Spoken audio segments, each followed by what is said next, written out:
welcome back to our podcast. I'm the Disturbed Southern Belle. And I'm the gentleman. On this episode, we're continuing our series talking about some of the disturbing creepypastas that we've found. And this one is entitled Emergency Broadcast 101. So, it starts off, Emergency Broadcast 101, do not leave your area. The message played in an endless loop on the TV. No explanation, no prior warnings, it just popped up on the screen. I live in a small town with the nearest city miles away. Even though the broadcast said to not leave the area, people were rushing to their cars, some even leaving behind their families in their chaotic scramble to leave. Okay. Well, that's a bit extreme. That's very extreme. It was really weird. Everyone was acting so out of character. Something bad had to be happening. It's now 1 a.m. I didn't follow the others in their mad dash to leave, instead deciding to stay at home. I got a message from a buddy of mine who was one of the ones that had decided to leave, and he told me that the military was pulling people over. He sent me video that showed him being stopped by a large armored vehicle and then armed guys rushing towards his car demanding he got out. The video cut off just a moment later, and I haven't heard from him since. Well, that's... very ominous. Yeah. Whatever is happening must be pretty serious if the military is going to such great lengths to ensure that no one leaves the area. The whole situation is terrifying. I decided to check online to see if there are any news stories that could shed some light on the situation, and as I was doing this, I hear a knock on the door. Then I hear my neighbor's voice speaking softly through the door. "Hey Alex, could you let me in, please?" he asks. On instinct, I get up and start toward the door, but then something didn't feel right. His voice seemed just weirdly calm. Why was he so calm? Why did he want to come in my house? Then I remembered that I had seen him leave earlier alone without his family, so he shouldn't even be here. Who was at the door then? I backed away from the door and grabbed my phone. I tried to call 911, but the call wasn't connecting. I tried again, and then I heard it connect and start to ring. Someone answered and said, "911, what's your emergency?" I felt a rush of relief and then began to explain the situation. "Please help me. I don't know what's going on. The military here. My neighbor isn't acting right. I don't know what to do." He just sounds insane. He does just sound just insane. Like, what? Okay, slow down, she said. "Explain one thing at a time." I told her everything, or at least I tried to explain it as best I could. When I finished going over the events for the second time, she went silent for several seconds. "Okay, I'm going to need you to stay calm. Where are you in your house?" I told her that I was hiding in the kitchen away from the windows and with all the lights out. She told me that units were on the way. This immediately made me feel better. "Thank you so much," I told her in gratitude for the help. "You're welcome, Alex. Please stay on the..." I hung up. My stomach dropped. I had told her my name. He never said his name. Right, I had told her my name, and I'm guessing, I don't know, maybe caller ID. Yeah, maybe, I don't know. But anyway, it doesn't matter. I hadn't been talking to a real 911 dispatcher. It was a stupid move anyway. What could the police do, even if the military was already here? Her lack of questions and calm voice should have been a tip-off. I know dispatchers are supposed to keep their voices calm, but there was no emotion in her voice at all. No concern, no worry, nothing. It was almost robotic. I may have just set myself up to be killed. If whatever's out there didn't know where I was before, it sure as hell did now. I had to leave. It wasn't safe here anymore. I texted another friend to see if he was still in the area. He replied a few minutes later. I sent him a message and asked him if it's okay for me to call. He replied by calling me himself. "What the fuck is going on?" he asked. "I know as much as you do," I reply. "Well, whatever is happening, we can't stay," I say. His tone shifts, becoming more frantic. "Dude, the military's everywhere. If whatever's out there doesn't kill us, the military will." He was right. "I'll be over soon," I said. "Just be careful and grab your gun," I tell him. "Okay, be safe out there, alright?" I pause for a minute. "Hey, what's my birthday?" "Seriously, dude, you think I'm one of those things?" he replies. "You don't own a gun. You're a Democrat. And any gun," I reply. He goes silent for several seconds, then he speaks again. "Have you ever heard someone cry and scream, beg for the pain to stop as you dig deep into their side of their torso with your claws and teeth?" I can't say anything. I'm frozen in fear. "Of course not," he continues, "but I'm sure I can paint you a picture, or I could give you a visible representation. You can't run. Just lie down and give in, Alex." The call then ends, and I realize I can trust no one. Whatever this thing is, it can mimic others almost perfectly. My house is is too big. While it gives me lots of places to hide, it also gives plenty of places for something else to hide. I grab my gun and begin clearing the house, locking every possible entrance as I go.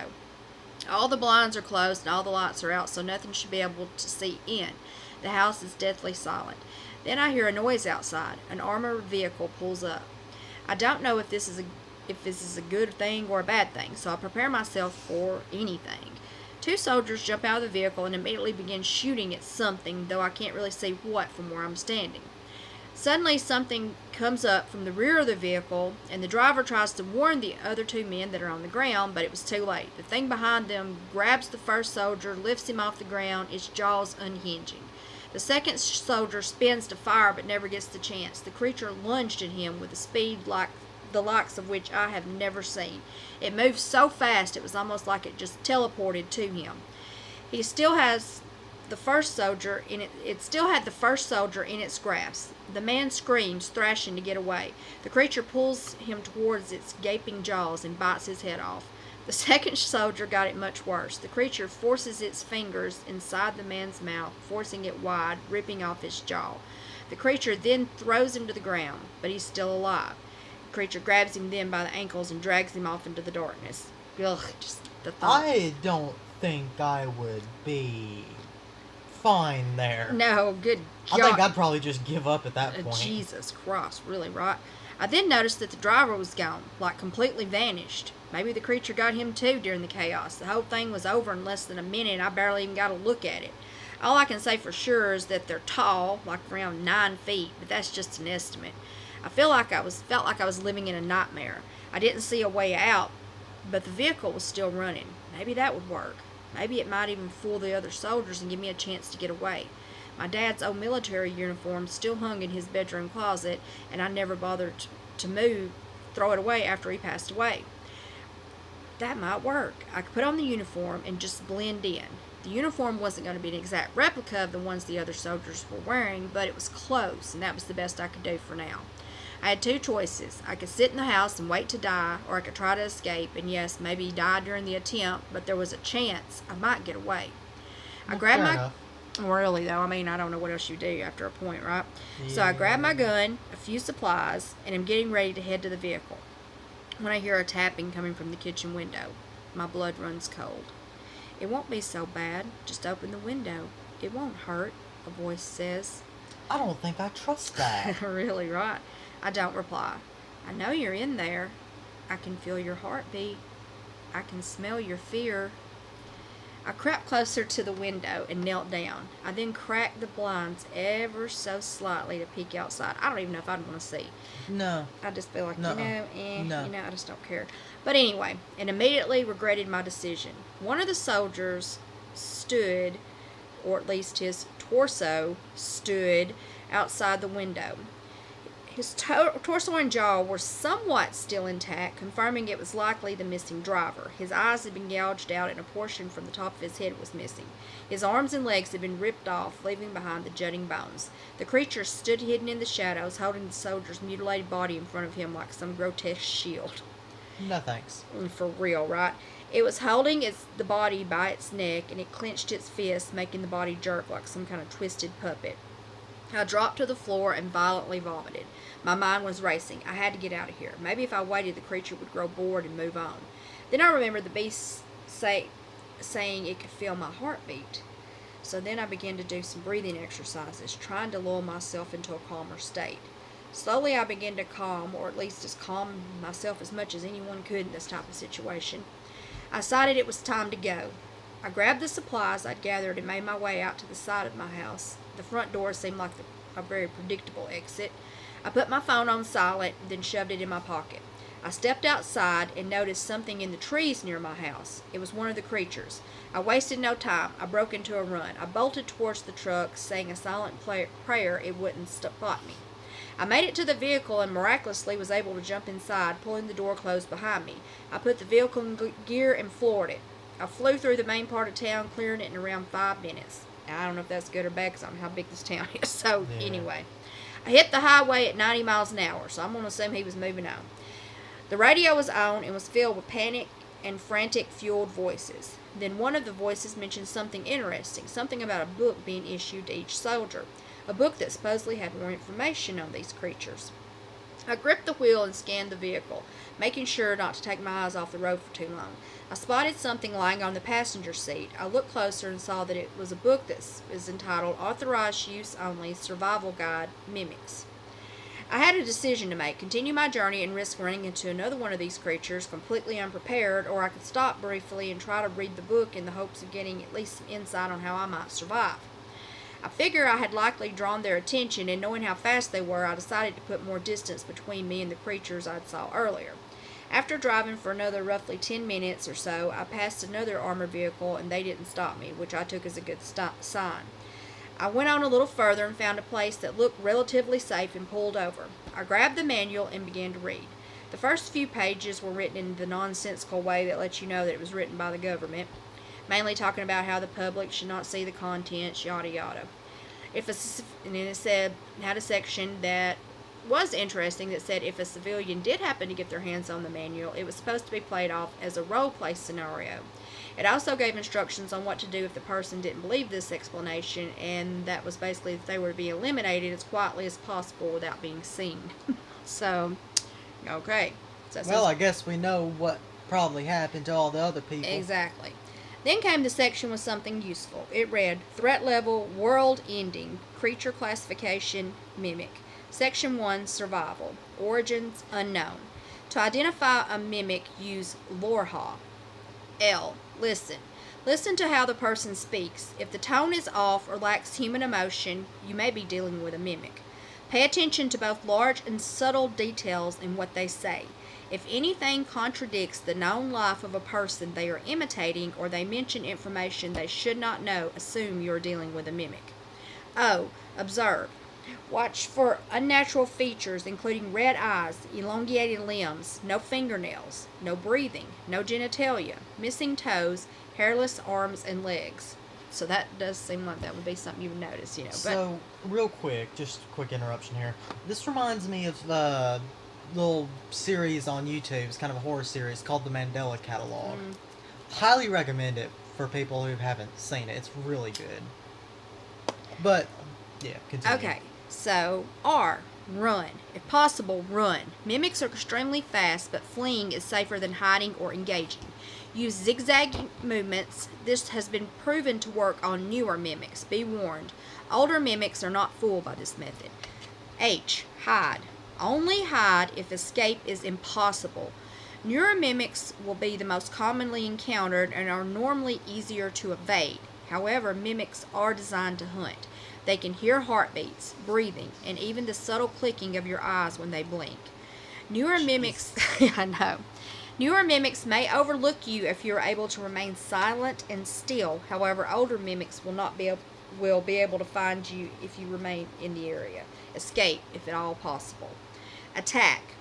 Engage with the mimics only as a last resort. While new mimics can be harmed by bullets, they are overall highly ineffective. Older mimics cannot be harmed at all by any standard weapons.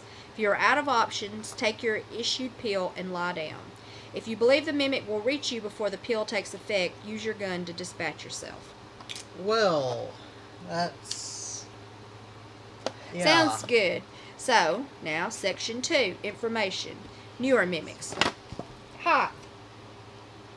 7 to 11 feet. Note, size can be altered at will. Mimicking behavior is sloppy and easily detectable. They tend to taunt and frighten victims before attacking. They're less violent and less effective at deception.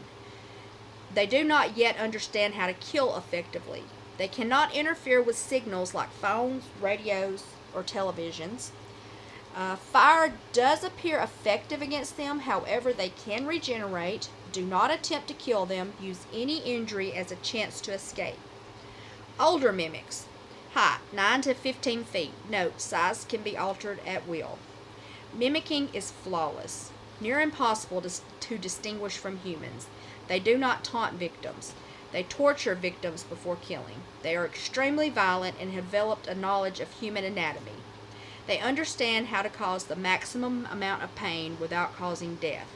They can interfere with any signal. Recent incidents confirm interference with aircraft systems and long-range transmissions. No known method to harm older mimics. Regeneration ability is also unknown, as damage has yet to be inflicted on one. If confronted, use Lorehaw. If capture is imminent, your only option is to dispatch yourself with your firearm. Your peel will not take effect quickly enough. Note, descriptions of both newer and older mimics in their true form is still classified and will remain confidential until further notice. Everything else in the book had been redacted. I guess whoever got it didn't have a very high clearance level. It also made no sense. Did the other soldiers even bother to read the damn manual? It specifically said not to engage them. But they opened fire immediately. They could have just driven away. Unless they were blocked in. The book did just say that the mimics were basically indestructible. But still, they fought the mimic like they were going to try to kill it. I tried not to think about it too much. I put the book back in the passenger seat and put the vehicle back in gear and started to pull off the road, but I immediately felt something was wrong. I stepped out for just a moment and saw that the tires had been slashed. I jumped back in the vehicle, slamming the door behind me. It had no more than closed when it was suddenly ripped from the side of the vehicle. A massive hand reached in, trying to grab me. I fired my gun that I had brought with me, and the mimic screeched. It was so loud I could feel my eardrums burst, blood coming from both my ears. My balance vanished. I couldn't tell if I was sitting or standing. Just then I remembered reading that fire was effective against the newer mimics. I just prayed that this was what that creature was. I slid across the seats and looked into the back of the vehicle. Yes, the soldiers were prepared. In the back was a bottle of fuel and a butane-type lighter. I grabbed them both just as I was yanked from the vehicle. My arms snapped. I screamed, tears pouring from my eyes. I had dropped the bottle of fuel, spilling it around the mimic's feet, but had thankfully been able to hold on to the lighter. I looked at the mimic, seeing its real face. It had long, needle-like teeth. Its mouth was so large that its skin almost seemed torn around the edges. Its eye sockets were stretched wide, but its eyes were only these two small white dots. It's creepy sounding. It sounds like That Jeff the sounds Killer awful. looked something or him. Yeah. I couldn't fully make anything out, but it seemed to blend into the darkness around it. It picked me up, slamming me on the ground again. The pain was almost the most intense I had ever felt. I wanted to give up, just lie there and die, but I couldn't do that. I had to at least try to survive. I clenched the lighter and pressed the button to ignite the flame. The mimic grabbed me by the ankles, pulling me off the ground. Through blurred vision, I dropped the lighter at the mimic's feet, saying another prayer that the fuel would ignite. By some miracle, the fuel caught fire. The mimic dropped me directly on my head, and everything went black. I awoke sometime later in the hospital, the doctor telling me that I had been in a terrible car accident. I tried to explain what had happened, however, he only looked at me with confusion and told me that this was just a hallucination brought on by the trauma I had received. Sure. Yeah, I refused to believe this. I know what I saw. After he left, I looked for my phone, which had thankfully been placed on the small table beside my bed. I tried texting a few different people, but got no response. I checked my call log and was surprised to find that the call I'd made to 911 and my friend was not listed. This still didn't fool me. I knew better. This had not been all a hallucination. My suspicions were soon confirmed when the nurse came in to tell me I had a visitor that was claiming to be a family member. I accepted the visitor, and an old man entered the room, greeting me with a smile, looking at me like we had known each other for years. He politely asked the nurse if we could have some privacy. The moment we were alone, his expression changed. He began to speak. You've seen and experienced things that you were not supposed to. Your old life is gone. Everyone you once knew is gone and quite likely dead. I stared at him in stunned disbelief, but he continued on. You'll be relocated to a new town. Your belongings have been retrieved, don't worry. You're not going to speak to anyone about this. You're very lucky to have survived, and luckier still that we have decided to spare you. Thank you, I whisper in a voice that sounds small and scared. Perhaps we should thank you, he continues. You discovered a weakness. A simple gunshot to the hand. You managed to successfully kill one. Single gunshot to the hand. Their hand Yep. is their vital point. Yep. I know you read the manual and likely saw that fire was effective. However, the gunshot to the hand is what did it. We were able to complete some testing on the mimic that you killed and found that there is an artery that is in the direct center of their palm and appears to be a vital point for their organ functions. Sure. He stopped and looked at me. I fought the urge to squirm under his cold stare. He then said, because you made this discovery, we're going to allow you to live. But rest assured, if you speak of this to anyone, we will kill you and anyone else who knows. He then pulled out a small stack of papers from a folder he held under his arm. He placed it on the table above my bed and slid it towards me. You're going to sign this contract. He then pulled out a pen from his jacket's inside pocket and handed it to me. I signed without another word. I mean, what could I even say at this point? My new town is quiet. People are not very sociable. I hate it. But my job does pay better. Strangely, I was able to make a few friends despite no one really talking much around here. But something gnaws at me. One of my new friends has arms that seem too long, and they're always wearing sleeves no matter the temperature outside. I try to ignore it. I tell myself that it's just the trauma of the mimic encounter. Then one day I notice something. On their backpack, I find a patch. The exact same patch that was on my father's uniform, the one I was wearing when I escaped. How would they have that? I don't know how they got it. I never got the uniform back after the attack. Now I wish I had asked for it so that I could be sure. If you're reading this, I don't know how much longer I have left. This could be taken down at any time, but it could be the only thing that saves your life. Trust your instincts, remember their weak point, and pray you're fast enough. Jesus Christ. That's a crazy one. I just liked it because it had such a weird weak point thing. It's like, what? Sure. But yeah, exactly. It's just that, cause sure. But it's just a good story because it's just nutty, crazy it's a good out story. there. I enjoyed it. Out there, you know. Jesus. But anyway, we hope you enjoyed that segment. We'll be continuing on with some more creepypastas. Don't forget to like, follow, and subscribe. And don't forget to stay disturbed.